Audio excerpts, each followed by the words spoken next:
Well, hello, it's you and me tonight. Tim, Lily, they are off, so let's enjoy the Sports Blitz. We have a great one for you tonight. Let's get right to our starting lineup as we go one-on-one with Matt Arnold as he talks about what's happening for the Brewers. Key decisions are made in Green Bay ahead of free agency. Kyle Kuzma makes us say what, and a state title is on the line. We talk with the coach 2 wins away from another state title. Plus, our high school hotshot is right on the mark. So he gets on the mound, feels good one time, and then the next time, you know, it's still bothering him, and it's kind of going up the arm. So it's room for concern. Well, the Brewers are 18 days away from opening day, and right now they don't know where Quinn Priester will be in terms of his health. He's been dealing with a wrist injury that really has been bothering him since December. They've got him on a regimented program. They've got him taking medication. He's had a few different opinions from doctors, but right now they say they're just not taking any chances with him as they try to get him on the field and healthy. They don't want to risk injury. Brandon Woodruff pitched a couple of innings on Saturday. He says he feels good, but the team is also slowly adding to his workload as they try to build him up to be good by the end of the season as opposed to the start of the season. And finally, Jackson Churio, he was hit in the hand by a pitch in an exhibition game this week for Venezuela. That was leading up to the World Baseball Classic. X-rays were negative. He was held out, though, of their first 2 games. We'll see if he does get in for their Game 3, which is on Monday. Now, there has been some good news. Christian Yelich homered in his first bat of the spring. He tells us he's feeling great. He has no concerns compared to the way he felt last season. And Bryce Terang made quite the debut in the World Baseball Classic. 3 for 6 in his first game with 2 doubles and 4 RBIs in Team USA's win over Brazil on Friday. He did not play against Great Britain. Well, recently, I was able to have a one-on-one conversation with Brewers general manager Matt Arnold. He's the first person to win Major League Baseball's Executive of the Year in consecutive years. Last season was the second time Arnold was bestowed the honor after the Brewers won a franchise-best 97 games and went to the National League Championship Series. But that's in the past. Arnold and his staff are completely focused on this season, trying to win a 4th straight division title and get to the World Series. Here's our conversation from American Family Fields of Phoenix. First of all, here we are. It's spring 2026. Yeah. You know, you're always talking about being excited. What excites you this year? Man, it's just, I mean, just being out back right now and watching the guys and seeing a lot of the new guys, the new faces, the guys that have been here a while. You know, the competition, you know, I just watched Uribe face Contreras and they were chirping at each other the whole at bat, which was a ton of fun. And to have a walk-off at the end, and Churio came over running over and threw his helmet, and like it was just it's fun, you know, it's fun to be back with the guys. Well, and that to me is an example of kind of the culture here. I mean, it's a group that's competitive with one another, but they're really tight. How do you foster that, and how does that continue to grow here? Yeah, I think we treat it like a family, you know, we really do, and I think the Brewers fans do a great job coming out and treating us well, and we want to have a great experience for them, and our guys are just good guys. You know, I think that's important to have, and it doesn't mean that they're perfect, but you know, they really care about winning, and they care about the community, and they care about each other. And have you noticed that when you brought in all these new faces, there are a lot of new faces this year, with what they said to you or around you about what it means to come over to this team? Everybody that I've talked to, when they come over here, they just feel the difference. You know, they feel about, you know, how we go about things, and again, that starts with Pat Murphy and the culture that he fosters there in the clubhouse, and our coaches that do a great job working with the guys. And I've heard it from everybody coming over here. The players want to be here and they want to play here, and that's a huge credit to Murph and our entire staff. Particular players, Kyle Harrison, why was he a guy that you targeted and said he'd fit with what we have going? Yeah, look, I mean, really good arm, really good pedigree, a guy that's been successful at the minor league level and at the big league level in early stages of his career. And you know, obviously you need an army of pitchers to get through the course of a season, and you got to give up something to get something, and certainly we all loved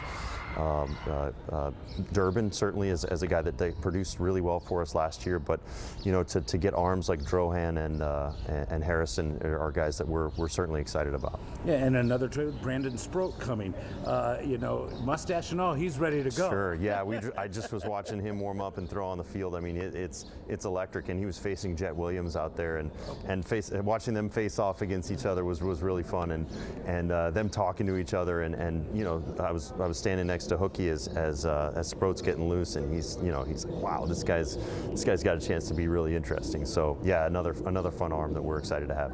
You mentioned Chris Hook. He's one of the guys that stayed in his position. A lot of the coaches now kind of moved around, have different roles. Does that mean anything to you with the way things are being done this year on the field? Yeah, Hookie's been an anchor for us for a really long time and done a tremendous job coming up through the minor leagues. And I've known him, back in the day when we both lived in Kentucky together many years ago, and used to go to lunch with him. So I've known Hookie for probably 20 years, and just a really good person, and everyone trusts him. He's just a guy that's earned that kind of respect from our pitchers just for so many years, and how much he cares about our guys, and he does a wonderful job. We were talking with you and Mark Attanasio at the beginning of camp when it all started, and you talked about the way that money is part of this game, and we were talking about the Dodgers and you. Why is it that you guys have been able to find success, even though people on the outside say they don't spend money, they're a small market? Sure. Yeah, I mean, look, there are a lot of teams that spend a lot of money, and that's okay, and that's, I think it's not the only ingredient. I think we have a great culture. We have different ways that we're competing, and we find different ways to have success, and it's not just through spending, at the highest level. We spend on a lot of different things, and we've talked about this before. We are the smallest market in the league. We're never going to hide from that, but we're never the smallest payroll, and I think we have a lot of support from our ownership to put out a good product every year, and we're gonna fight you tooth and nail no matter what the payroll looks like. And you faced the Dodgers in the NLCS last year, so there it is, the two extremes. Why can this team do that again this year? Yeah, I think there's even better energy this year than I can remember in the past. The guys are fired up, they're having fun, and they're competitive. And I think we have enough arms to get through a good, a long season. The majority of our position players are coming back, and we have some young guys on the way that we're excited about. So I think we're going to be there the whole way. Last question for you is, when you look at what is upcoming, and you know that there are going to be guys that have to come up or get hurt or go down, how do you map that out at this time? Is that something you guys are doing in March and April? Yeah, we spend time on it, but honestly, opening day is just one day, and it's an important day. It's a big day, but we know that it's a long season. There's 162 games over the course of a season, and the roster might change on day 2. Just based on a million factors, right? And so we know we're going to need an army to get through the course of a long season, and I think our group is really strong and ready for it. All right, really appreciate your time. Thanks, Brandon. Appreciate you. Good to talk to him. Well, a lot of movement is going to start happening in the NFL this week. Some has already happened. As we lead into this free agency period, teams can start negotiating tomorrow. The biggest is maybe a Freudian slip, a hack. On Friday, a post on Rashawn Gary's social media page announced his departure from Green Bay.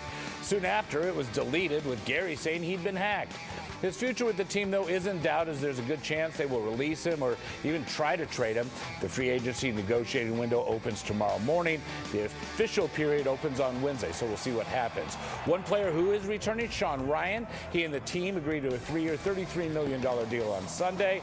He took over at center when Elton Jenkins got hurt, so it looks like Jenkins will be released or traded. And the Packers did make a trade this weekend, acquiring linebacker Zaire Franklin from the Colts. He will most likely take Quay Walker's spot, as he's expected to leave via free agency. Colby Wooden is the person traded to Indy to complete the deal. Well, we are just getting started here on the Fox 6 Sports Blitz. We do want to pay attention and honor Bob Harlan.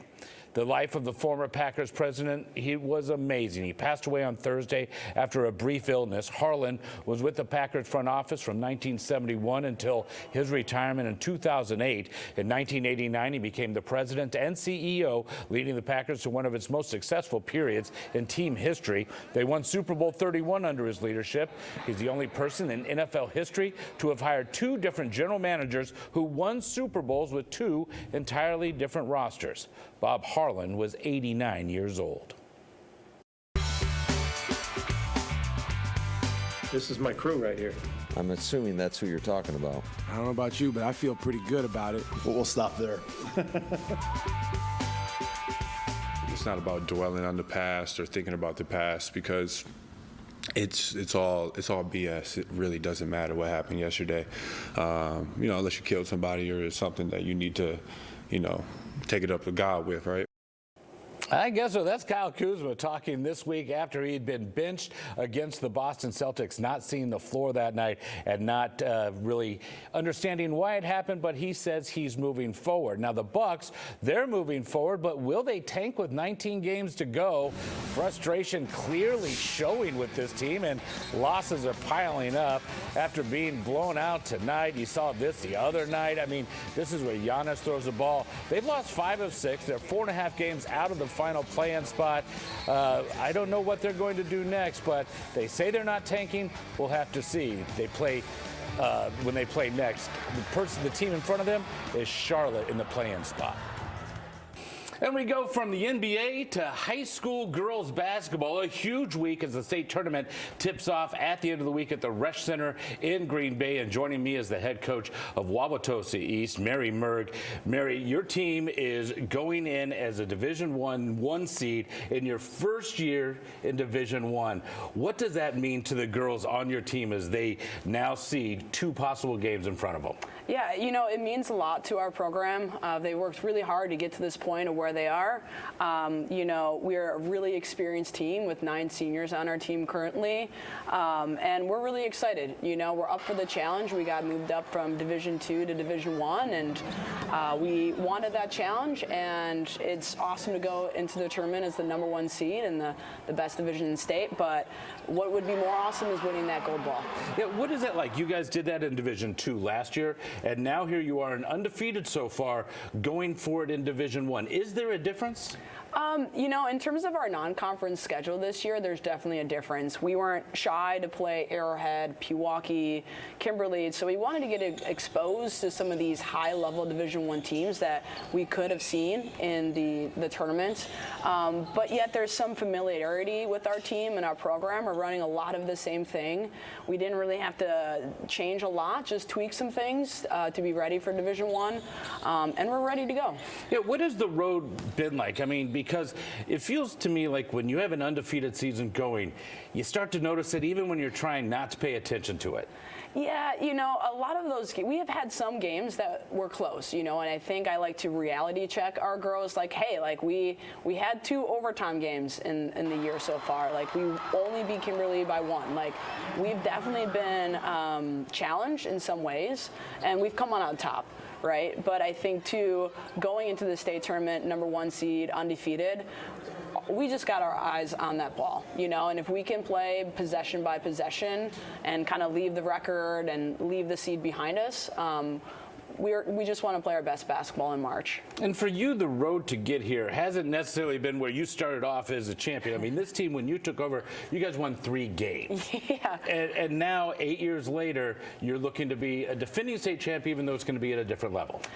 Yeah, to be honest, it's quite the adventure, you know, like taking over a program that needed a little bit of TLC was not easy, and I knew that it wouldn't happen overnight. You know, it would take years to kind of build where we wanted to go, and there was a lot of hard years of just doing what you needed to do to get to this point today, and a lot of investment in our youth program. And it's kind of surreal that our current seniors, they were in 5th grade when I started at Tosa East, and I vividly remember hearing about our 5th graders got some talent, you know, our 5th grade team, and I would joke like, oh, now our 6th grade team is pretty good, you know, you guys just wait, you know, and here they are as seniors, you know, really the catalyst for the change of our program and really turn our program around to a nationally ranked program today. So as a coach, it's very surreal.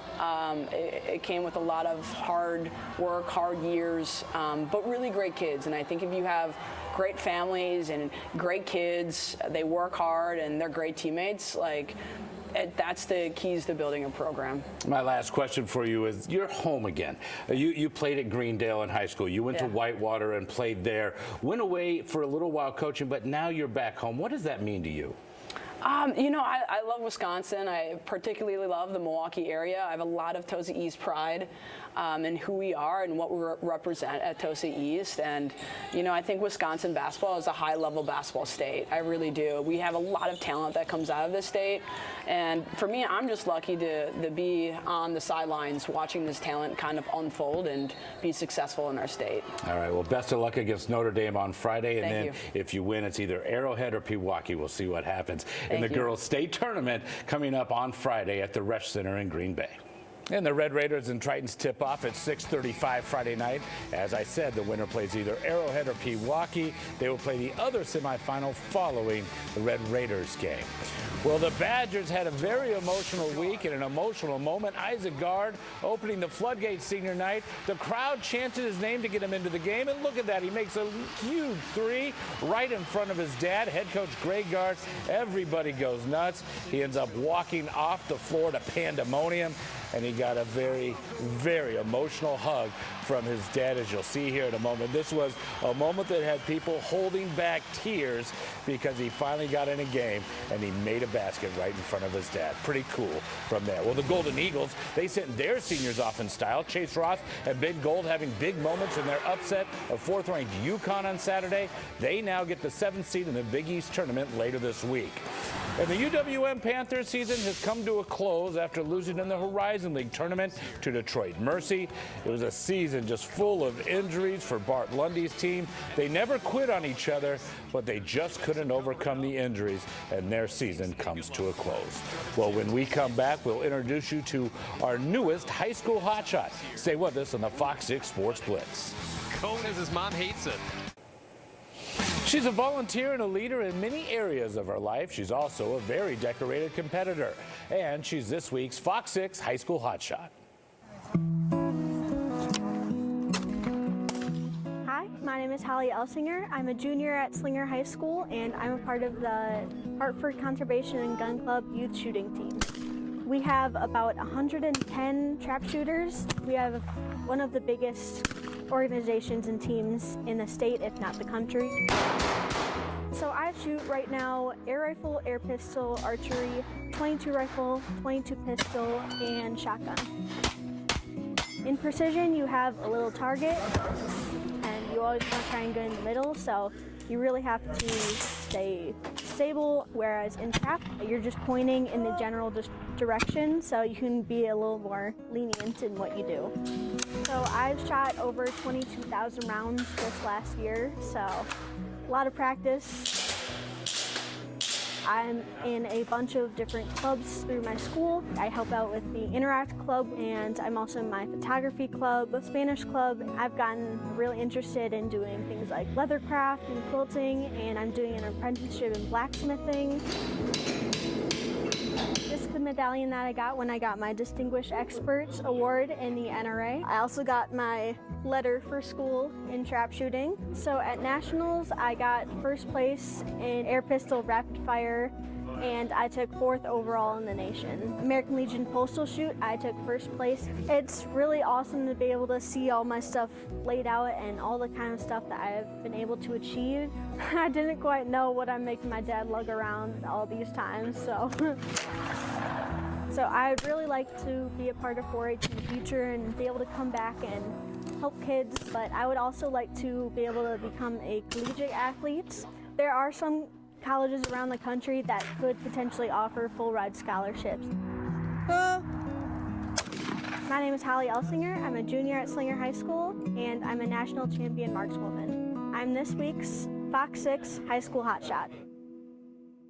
Really impressive. Well, Holly was named to represent Wisconsin at the NRA Youth Education Summit this summer. That's in Washington, D.C. She's one of 36 juniors from across the country to get this honor. We'll be right back. A rematch of the NLCS gets the week started for the Brewers. The Bucks wrap up their homestand Tuesday before hitting the road. And conference tournaments start Wednesday for Marquette, Thursday for the Badgers. And the Admirals are back home Wednesday before going to Michigan for 2 over the weekend. Well, thank you very much for joining me here on the FOX6 Sports Blitz. For Tim, for Lily, I'm Brandon. We'll all be here next week to talk a whole lot about what happened with the Packers and free agency. Thanks again for joining me tonight.